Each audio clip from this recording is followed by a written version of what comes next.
Fala galera, uma boa tarde para todo mundo. Vamos começar então o nosso último tema do ano. A geografia dos transportes é muito facinho, vai ser uma aula curta para que vocês possam ver aí quando tiverem um tempinho. Tudo bem?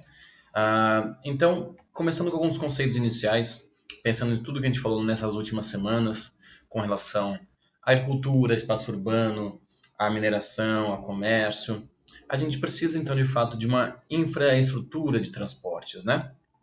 Então, um país, um território, especialmente um de grandes dimensões como é o brasileiro, ele precisa de uma boa habilidade, uma boa capacidade de circulação. Ou seja, os seus fixos, que são as infraestruturas, são as cidades, são os portos, as unidades produtivas, como indústrias, por exemplo, eles precisam ser interligados, precisam ser conectados pelos fluxos, que são os meios de transporte, de comunicação, de comércio. Então, a sede de uma empresa que manda ordem para uma unidade fabril em outra região, por exemplo. É a matéria-prima que chega até ser transformada em local. É o produto que chega até uma loja, que vai ser exportado ou importado. Tudo isso cria redes no território, né? Como a rede de energia elétrica, por exemplo. Então, você tem a estrutura que vai passando aí os fluxos de energia, por exemplo. Então, para tudo isso, gente, é necessário que um país ele tenha uma grande e eficiente logística, ou seja, que ele consiga gerir bem os meios de transporte no seu território. Um país que consegue fazer isso, ele alcança maior competitividade. Ou seja, o seu produto ele não vai ser tão encarecido por causa do transporte. Caso contrário, como acontece muitas vezes no Brasil, você tem aí um custo mais elevado. Para auxiliar nessa logística, auxiliar nessa circulação e também na competitividade, a gente usa o conceito de intermodalidade, ou seja, a integração entre os diferentes modais de transporte, os tipos de transporte diferentes, de acordo com as vantagens e desvantagens de cada um em algum espaço. Se você tem intermodalidade, você tem eficiência de transportes. De maneira geral, porém, o que a gente observa do caso brasileiro, né? O Brasil, historicamente, se pautou na exportação, então os transportes, de maneira geral, eram orientados do interior para o litoral, do interior para o litoral, pensando aí, né, em se direcionar aos portos. Consequentemente, as regiões no Brasil até hoje são fragmentadas. Até hoje tem dificuldades de articulação entre si, né? Há uma enorme concentração dos transportes na região concentrada, na região centro-sul, que ela tem o maior dinamismo econômico, e o Brasil ele apresenta gargalos. O que a gente quer dizer com isso? A gente quer dizer redução da eficiência, redução do fluxo e da velocidade dos transportes por problemas na nossa infraestrutura, seja por estradas buracadas, ou mesmo não pavimentadas, seja por burocracia nos portos e aeroportos, por questões de pedágios, de violência, de trânsito, ou investimentos em um só modal, que é o rodoviário, como a gente já vai falar. Tudo isso contribui aí para que a nossa circulação seja afunilada, seja reduzida. E isso é algo negativo. É o que se usa o termo de gargalo. Isso tudo, gente, encarece o custo Brasil, ou seja, deixa mais caro para investir, para produzir no Brasil. Isso deixa o nosso país, os produtos produzidos aqui, com menor competitividade no cenário mundial. A partir daí, galera, a gente fala um pouquinho sobre cada meio de transporte, analisando seus pontos positivos e negativos. Tudo bem? Então, a gente até faz uma analogia com as fontes de energia, por exemplo, né? Nas fontes de energia, a gente sempre analisava o que cada uma tinha de bom e de ruim. Com transportes, é parecido essa dinâmica. Então, o transporte rodoviário, por exemplo, o que ele tem de bom? Ele tem uma elevada velocidade, com toda certeza. Ele é flexível, né? Você encomenda um produto pela internet, por exemplo, ele só vai chegar direto na sua casa, provavelmente pelo transporte rodoviário. Pelo trem, ele pode até chegar na sua cidade ou numa estação próxima, mas até a sua casa ele não tem o que a gente chama de capilaridade, ou seja, realmente atingir diversos pontos do território. Ele é mais flexível, ele atinge o consumidor final. Porém, de negativo, o seu elevado custo de manutenção. Então, cuidado. As rodovias, elas são baratas de se implantar, relativamente falando, claro, né? De se construir. Mas para se manter, elas são mais elevadas. O transporte rodoviário também contribui com elevados níveis de poluição, né, especialmente pensando no transporte individual, o automóvel, né? E, infelizmente, ele envolve uma série de riscos, né? Ele é muito perigoso.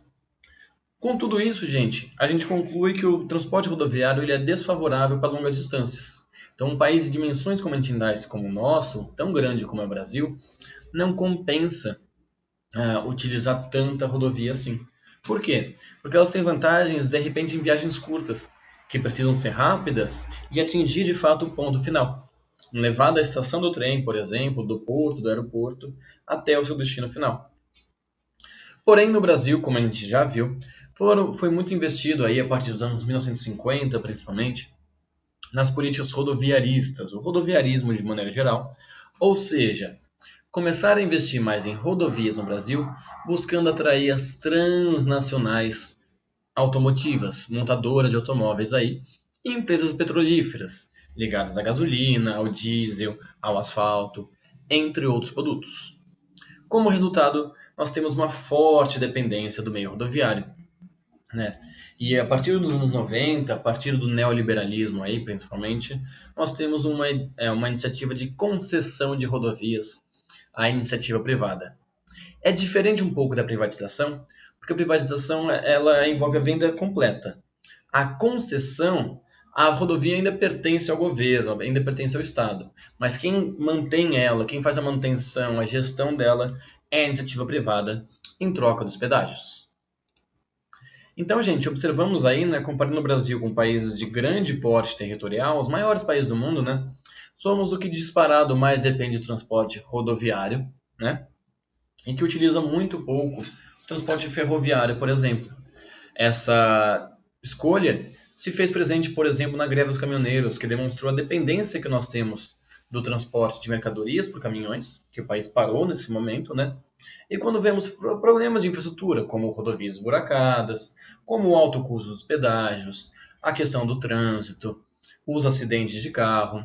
Então, de fato, o Brasil ele precisaria investir em outros modais, como, por exemplo, o transporte ferroviário. O que o transporte ferroviário tem de positivo? A ferrovia ela pode ser mais cara de se implantar, mas para se manter ela é muito mais barata do que a rodovia. Tudo bem? Você tem uma enorme capacidade de transporte e hoje em dia, gente, a gente tem que abolir aquela ideia da Maria Fumaça, aqueles trens antigos muito poluidores. Hoje em dia, a maior parte dos trens é movidos a eletricidade ou mesmo a magnetismo, no caso do trem-bala, por exemplo. Então, a poluição deles é muito reduzida. Pensando em, por exemplo, a emissão de gases estufa. A redução da queima de combustíveis fósseis é enorme e muito positiva.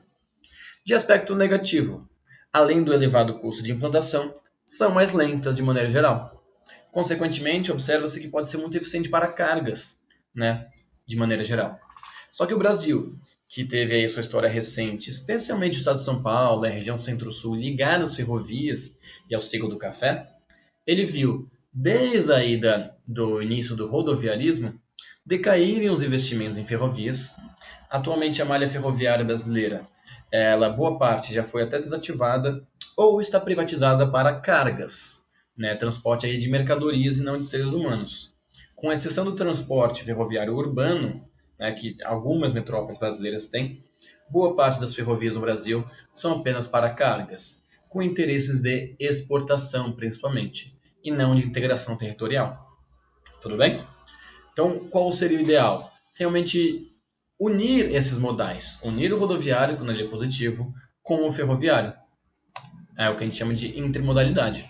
Porém, como observamos no mapa rodoviário e no mapa ferroviário do Brasil, é nítida a preferência que o Brasil tem historicamente, nas últimas décadas, pelo transporte rodoviário. Isso fica bem observado também na comparação do Brasil e outros países de grande porte também, tanto no mapa da esquerda quanto na tabela aqui abaixo, mostrando que o Brasil é o que tem a menor proporção de ferrovias pelo seu território e também em quantidade delas em si.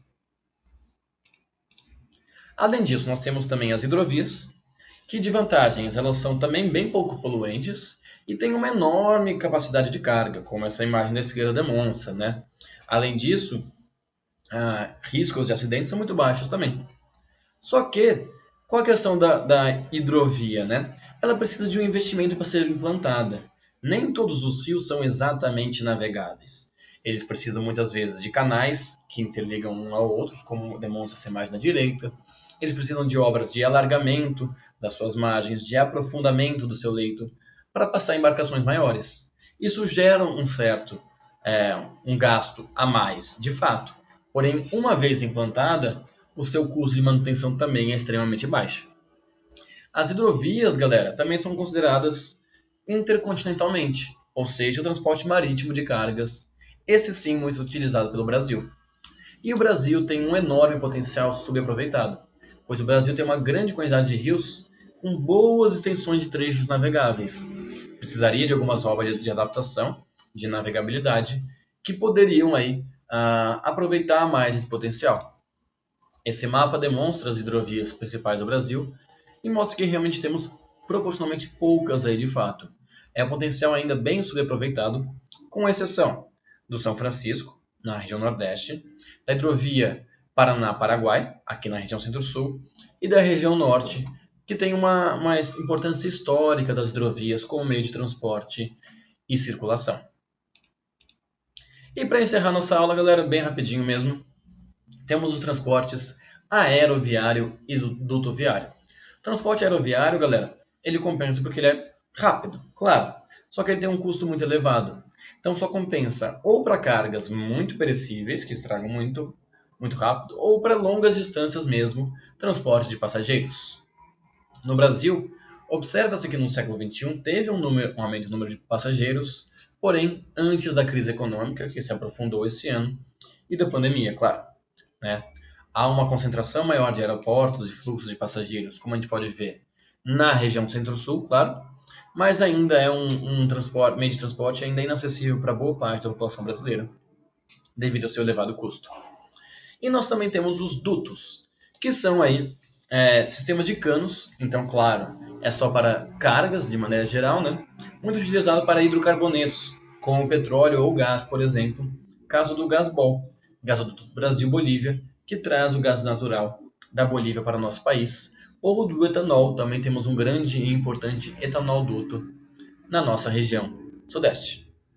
Tudo bem, gente? Com relação a transportes, era apenas isso. Agradeço pela atenção de vocês. Um beijo e um abraço. Fiquem bem.